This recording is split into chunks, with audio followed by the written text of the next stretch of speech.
Trump Khamenei বৈঠক কি সম্ভব? যুক্তরাষ্ট্রের সঙ্গে আলোচনা করতে জেনেভায় আব্বাস আরাগচি। এলিয়েনের অস্তিত্ব বাস্তব দাবি ওবামার। এবার পশ্চিম তীর দখলের পাঁয়তারা ইসরায়েলের। যুক্তরাষ্ট্রের প্রেসিডেন্ট ডোনাল্ড ট্রাম্প ইরানের সর্বোচ্চ নেতা আয়াতুল্লাহ আলী খামেনির সঙ্গে সরাসরি বৈঠক করতে আগ্রহী, এ তথ্য জানিয়েছেন মার্কিন পররাষ্ট্রমন্ত্রী মার্কো রুবিও। এই ঘোষণা এসেছে এমন সময় যখন জেনেভায় পারমাণবিক চুক্তি নিয়ে দ্বিতীয় দফা আলোচনায় অংশ নিচ্ছে ইরান ও যুক্তরাষ্ট্র। সম্ভাব্য এই চুক্তিতে জ্বালানি খনি এবং বিমান খাতে অর্থনৈতিক সহযোগিতার সুযোগ তৈরি হতে পারে। ওয়াশিংটন একদিকে চাপ বজায় রাখলেও অন্যদিকে কূটনৈতিক সমাধান খুঁজছে। ট্রাম্পের মতে অচলাবস্থা ভাঙতে সরাসরি সংলাপই সবচেয়ে কার্যকর পথ। তবে যুক্তরাষ্ট্র স্পষ্ট করেছে, ইরানকে কখনোই পরমাণু অস্ত্রধারী হতে দেওয়া হবে না। অন্যদিকে তেহরানের অবস্থান সতর্ক।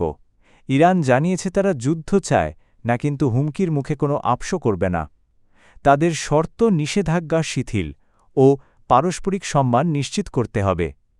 এদিকে ইসরায়েলের প্রধানমন্ত্রী বেনিয়ামিন নেতানিয়াহু আরও কঠোর অবস্থান নিয়ে বলেছেন, ইরান থেকে সম্পূর্ণ ইউরেনিয়াম অপসারণই সংকটের একমাত্র সমাধান। সরাসরি বৈঠকের সম্ভাবনা চলমান, পারমাণবিক আলোচনা এবং আঞ্চলিক চাপ সব মিলিয়ে মধ্যপ্রাচ্যের কূটনীতিতে তৈরি হয়েছে নতুন সমীকরণ। এখন প্রশ্ন একটাই, সংলাপ কি উত্তেজনা কমাবে নাকি সংঘাতের ঝুঁকি থেকেই যাবে?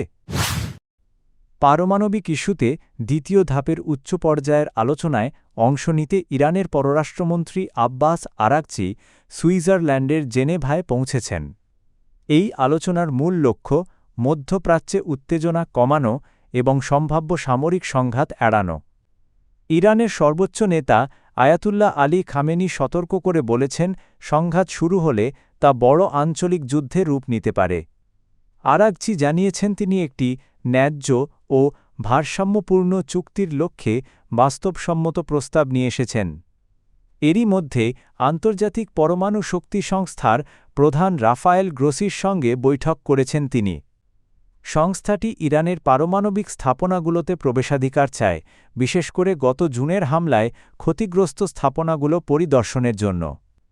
তেহরান বলছে সেখানে তেজস্ক্রিয়তার ঝুঁকি থাকায় যে কোনো পরিদর্শনে কঠোর প্রোটোকল অনুসরণ জরুরি। কূটনৈতিক টেবিলে বসেছে ইরান ও যুক্তরাষ্ট্র, লক্ষ্য যুদ্ধ এড়ানো। তবে সামরিক প্রস্তুতি ও পারমাণবিক উদ্বেগের মাঝেই জেনেভার এই বৈঠককে ভবিষ্যৎ স্থিতিশীলতার গুরুত্বপূর্ণ পরীক্ষা হিসেবে দেখা হচ্ছে। ভিনগ্রহী প্রাণ বা এলিয়েন নিয়ে নতুন করে আলোচনার ঝড় তুলেছেন যুক্তরাষ্ট্রের সাবেক প্রেসিডেন্ট বারাক ওবামা। এক সাক্ষাৎকারে তিনি বলেন, এলিয়েন বাস্তব হতে পারে, তবে নেভাদার রহস্যময় এরিয়া ৫১-এ তাদের লুকিয়ে রাখা হয়েছে এমন প্রচলিত ষড়যন্ত্র তত্ত্ব তিনি নাকচ করেছেন। ওবামার ভাষ্য, যদি এমন কিছু থেকেও থাকে তা হয়তো প্রেসিডেন্টের কাছ থেকেও গোপন রাখা হয়েছে। এদিকে অজ্ঞাত উড়ন্ত বস্তু ও অস্বাভাবিক ঘটনার তদন্তে পেন্টাগন বিশেষ অফিস চালু করেছে আর কংগ্রেসও তথ্য প্রকাশে চাপ দিচ্ছে। বিজ্ঞানীরাও অনুসন্ধান চালিয়ে যাচ্ছেন। দীর্ঘ ২১ বছরের ডেটা বিশ্লেষণ করে প্রায় ১২ বিলিয়ন সম্ভাব্য সংকেত শনাক্ত করা হয়েছে, যার মধ্যে প্রায় ১০০টি শক্তিশালী সংকেত এখন নতুন টেলিস্কোপ দিয়ে যাচাই করা হচ্ছে। এলিয়েনের নিশ্চিত প্রমাণ এখনও নেই, তবে রাজনৈতিক মন্তব্য ও বৈজ্ঞানিক গবেষণা মিলিয়ে ভিনগ্রহী প্রাণের রহস্য আবারও বিশ্বজুড়ে কৌতূহল বাড়াচ্ছে। পশ্চিম তীরের বিশাল অংশকে রাষ্ট্রীয় সম্পত্তি হিসেবে নিবন্ধনের প্রস্তাব অনুমোদন দিয়েছে ইসরায়েল সরকার। ১৯৬৭ সালে অঞ্চলটি দখলের পর এ ধরনের পদক্ষেপ এই প্রথম। সিদ্ধান্তটি ইতোমধ্যে আন্তর্জাতিক অঙ্গনে তীব্র সমালোচনার জন্ম দিয়েছে। প্রস্তাবটি তুলেছেন কট্টর ডানপন্থী কয়েকজন ইসরায়েলি মন্ত্রী। পরিকল্পনা অনুযায়ী যেসব জমির মালিকানা স্পষ্ট নয় সেগুলো রাষ্ট্রীয় জমি হিসেবে ঘোষণা করা হবে। লক্ষ্য ২০৩০ সালের মধ্যে এরিয়া সি এর অন্তত ১৫% নতুন বসতি গড়ে তোলা এবং নিয়ন্ত্রণ আরও শক্ত করা। ওসলো-২ চুক্তি অনুযায়ী পশ্চিম তীরের প্রায় ৬১% এলাকা ইতোমধ্যেই ইসরায়েলের পূর্ণ নিয়ন্ত্রণে। নতুন এই সিদ্ধান্তকে অনেকেই বাস্তবে ভূমি দখল বাড়ানোর কৌশল হিসেবে দেখছেন। মিশর, কাতার ও জর্ডান সহ বিভিন্ন দেশ এটিকে আন্তর্জাতিক আইনের লঙ্ঘন বলেছে।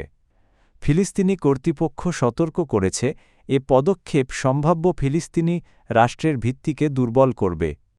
আর ইসরায়েলি সংগঠন পিস নাওয়েকে বলছে মেগা ল্যান্ড গ্র্যাব বা বৃহৎ ভূমি দখল। পশ্চিম তীরে জমি রাষ্ট্রীয়করণের এই সিদ্ধান্ত মধ্যপ্রাচ্যের উত্তেজনা আরও বাড়াতে পারে এবং ভবিষ্যৎ শান্তি প্রক্রিয়াকে জটিল করে তুলতে পারে।